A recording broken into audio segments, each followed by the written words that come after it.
Bonjour à tous, aujourd'hui on va visiter les 10 plus grands projets de l'architecte Zaha Hadid. La Lilium Tower, faite en 2012 par l'architecte, est située à Varsovie en Pologne. C'est une tour qui se dresse telle une lumière à la silhouette unique. Elle a été faite spécialement pour le climat aride de la Pologne et est à très faible consommation d'énergie. Le centre d'art contemporain Rosenthal, fait au Connecticut, c'est d'ailleurs le premier projet de l'architecte aux États-Unis. Fait en 2003, il a été salué par la critique d'architecture du New York Times et il a même été qualifié de la plus importante construction depuis la guerre froide. A plus tard été gratifié de plusieurs autres récompenses. Alors pour ce qui est du musée, il s'intègre parfaitement dans l'environnement extérieur en occupant une parcelle d'angle. Il semble reposer sur un concept d'un empilement de boîtes en porte-à-faux. Les sols en béton coulés sur place paraissent se recourber vers l'entrée pour se transformer par la suite en mur. Alors de volumineux escaliers d'acier laqué noir s'élèvent jusqu'à près de 30 mètres de hauteur, atteignant les verrières de haut.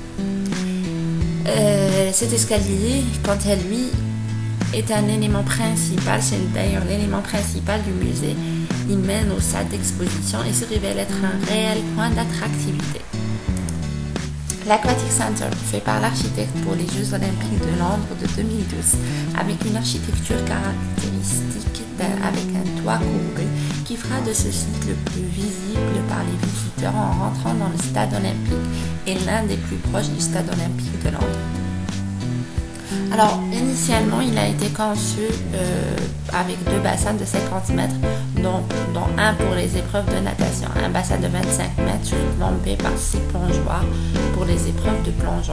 Sa capacité d'accueil durant les épreuves olympiques et paralympiques est de 17 500 spectateurs. Sa capacité qui se réduira à 2 500 spectateurs à l'issue des Jeux olympiques par la suppression des deux tribunes provisoires situées dans les deux ailes du bâtiment.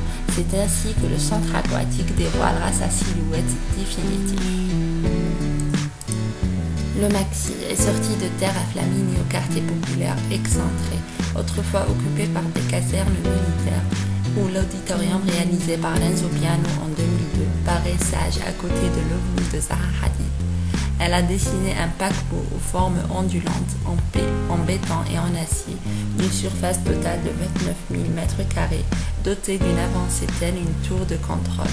L'impression de gigantisme est d'autant plus forte à l'intérieur, où la circulation s'effectue par de longues rampes sinueuses. C'est une véritable cathédrale de l'art radicalement austère qu'a imaginé l'architecte anglo-irakien. Le pont Shiryazet est un pont en arc en béton précontraint situé à Abu Dhabi, capitale des Émirats arabes unis. Ces deux tabliers suspendus de chaque côté de la structure principale supportent une route reliant le centre historique de la ville, situé sur l'île d'Abu Dhabi, à sa banlieue située sur le continent, en franchissant le Khor al-Maktab.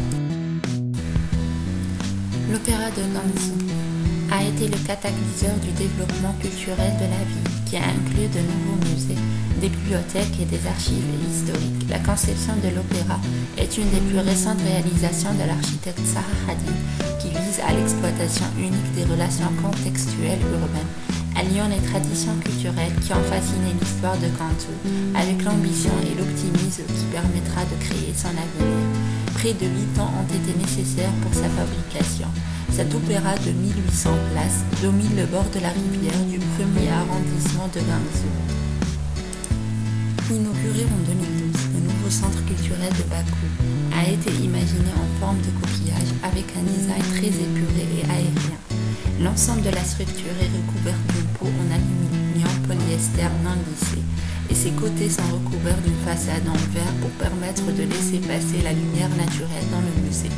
La toiture forme une protection étanche, complétée par un film monocouche de polyfilm thermoplastique. Armé d'une grille en polyester, l'ensemble des toitures et façades exposées sont protégées des rayons ultraviolets pour une grande durabilité et une grande résistance mécanique. La tour CMA-CGM, faite en 2010, asymétrique et sculpturale, elle ne se contente pas d'être un bâtiment emblématique, elle abrite aussi une grande variété d'environnements et d'espaces de travail, offrant un splendide panorama sur la ville de Marseille. Elle est en prise directe avec le milieu environnement et sa vocation internationale. Le musée scientifique Fénin à Wolfsburg.